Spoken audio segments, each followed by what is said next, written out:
கர்த்தருக்குள் அன்பான தேவ பிள்ளைகளே, ஆண்டவரும் இரட்சகருமாகிய இயேசுவின் நாமத்தில் உங்களுக்கு என் அன்பின் வாழ்த்துக்கள். இந்த நாளிலேயும் 1 தெசலோனிக்கர் 5வது அதிகாரம் அவனுடைய 22வது வசனத்தை வாசிக்கிறேன். பொல்லாங்காய் தோன்றுகிற எல்லாவற்றையும் விட்டு விடுங்கள் என்று எழுதியிருக்கிறத பார்க்க முடியும். இன்னைக்கு ஆண்டவர் சொல்லுகிறார், சில காரியங்களிலிருந்து வெளியே வர வேண்டும் என்று சொல்லுகிறார். இன்னும் சிலர் பல காரியங்களிலிருந்து வெளியே வர வேண்டும் என்று ஆண்டவர் உங்களை பார்த்து சொல்லுகிறார்.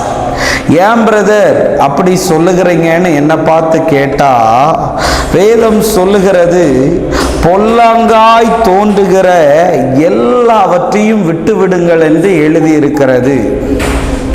இன்னைக்கு நீங்க வேலை செய்கிற இடத்துல பொல்லாங்கு செய்கிறதுனால ஏதாவது உங்களுக்கு நன்மை வரும்னு நினைச்சா அந்த நன்மைக்காக அந்த பொல்லாங்க நீங்க செய்யாதீங்க.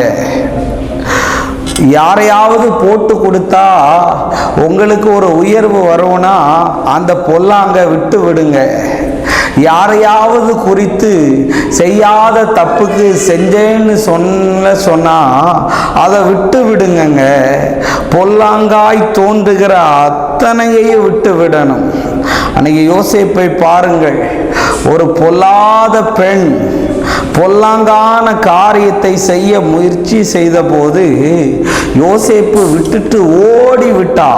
இன்னைக்கு உன்னை பார்த்து சொல்ல வரேன், உனக்கு எங்கேயாவது போய் நிற்கும் போதோ, எங்கேயாவது போய் உட்கார்ந்து இருக்கும் போதோ, எதையாவது செய்து கொண்டு இருக்கும் போதோ அது உனக்கு கெட்டதுன்னு பட்டுச்சுன்னா படுகிற நேரத்திலேயே அந்த இடத்தை விட்டு நீ காலி பண்ணு, அந்த இடத்தை விட்டு ஓடிவிடு என்று வேதம் சொல்லுகிறது. ஆமைன்னு சொல்லிருங்களேன். இல்லாட்டி வர்ற இடத்துல வச்சு பார்த்துக்கலான்னு சொல்லும்போது ஒன்றை பார்க்க முடியுமான்னு தெரியாது. அதனால பொல்லாங்காய் தோன்றுகிற எல்லாத்தையும் விட்டு விடணுமா. இன்னைக்கு ஒருத்தனை கிண்டல் பண்ணுறது, ஒருத்தனை கேலி பண்ணுறது, ஒரு குரூப்பிசமாக சேர்ந்து ஒருத்தனுக்கு விரோதமாக வேலையை செய்கிறது, அவனுக்கு விரோதமாக ஆட்களை திரட்டுறது, ஆதாரத்தை திரட்டுறது, இந்த மாதிரி காரியங்களை எல்லாம் செய்ய வேண்டாம்.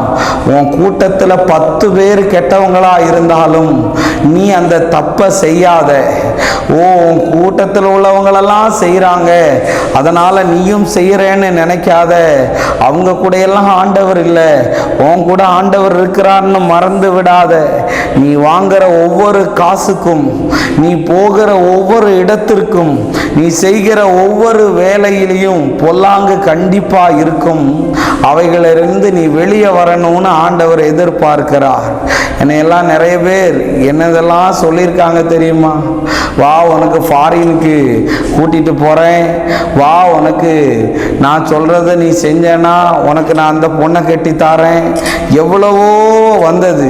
அதெல்லாம் பொல்லாங்குன்னு நினச்சி நான் விட்டதுனால தான் இன்னைக்கு வரையும் தேவனோடு நிற்கிறேன், உங்களுக்கு ஊழியம் செய்து கொண்டிருக்கிறேன். எனக்கு பிரியமானவர்களே, இன்னைக்கு உன்னை பொல்லாங்கு செய்ய, உன்னை கைக்குள்ள போட, உன்னை மாய விலையில கொண்டு வருகிற எல்லாத்தையும் விட்டுட்டு ஆண்டவருக்கு நேராய் நல்லதை பார்த்து நல்லவைகளுக்காக ஓடு. கர்த்தர் உன்னை ஆசீர்வதிப்பார். நம்ம ஜெபிப்போம்.